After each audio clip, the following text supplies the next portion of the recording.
කොච්චර පුළුවන්ද? මේ තාත්තා කරන වික්‍රමයන් ඔක්කොම කාටද කරන්න පුළුවන්? මටත් කරන්න පුළුවන්. සාමාන්‍යයෙන් ඕගොල්ලෝගේ වයසට එනකොට ඕගොල්ලන්ට හිතෙන ඒ තාරුණ්‍යයේ හැඟීම් තමයි කාටවත් තියෙන්නේ. සිංහ බාහුවටත් තියෙන්නේ. මූති හිතනවා පුතේ තාත්තට මොනවද කරන්න පුළුවන්? මට අනිවාර්යෙන් මේව කරන්න පුළුවන්. මේ වයසට එද්දී ඔහොම හිතෙනවා. හරිද? ඒ හෝමෝන ක්‍රියාකාරීත්වයත් එක්ක ඔයගොල්ලෝගේ අත්දැකීම් මේවත් එක්ක තාත්තා මොනවද දන්නේ කියලා හිතනවා. ඔයගොල්ලෝට අම්මා මොනවද දන්නේ? දැන් සාමාන්‍ය තාත්තලා අම්මලා වැඩිය දන්නේ නැහැ. ඔය ෆෝන් පාවිච්චි කරා. ඊළඟට ඔයගොල්ලෝ හිතනවා හරි මේක දන්නේ නැහැ කියන්නේ අනිත් ඒවත් දන්නේ නැහැ. හරිද? ඊළඟට කාලයක් එනවා ඔන්න ඔය වගේ.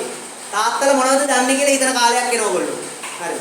නමුත් ඒගොල්ලෝ දන්න දේවල් තව ටික කාලයක් යනකොට හිතනවා තාත්තා මේව කොහොම කරත් දන්නේ නැහැ තනියම. අභියෝග බාර ගන්නකොට ඕගොල්ලෝ හරිද? ජීවිතේ අභියෝග වලට මුහුණ දෙනකොට අභියෝග බාර ගන්නකොට හිතනවා අම්මලා තාත්තලා මේව තනියම කොහොම කරාද මෙච්චර දේවල්. මට නම් මේව කරගන්න බෑ.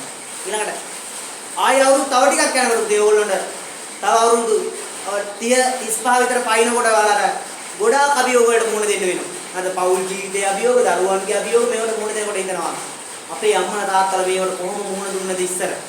අපි මොනවද දැනන් හිටියේ ඒ කාලේ? ඊටසේ තාත්තලා මේ කොහොමද කරේ? මෙහෙම කියලා අහන්න. සමහර වෙලාවට එතකොට අපි එහෙම හොයලා බලනකොට ඒ වෙනකොට අපේ තාත්තලා අම්මලා අපේ ගාව නැහැ.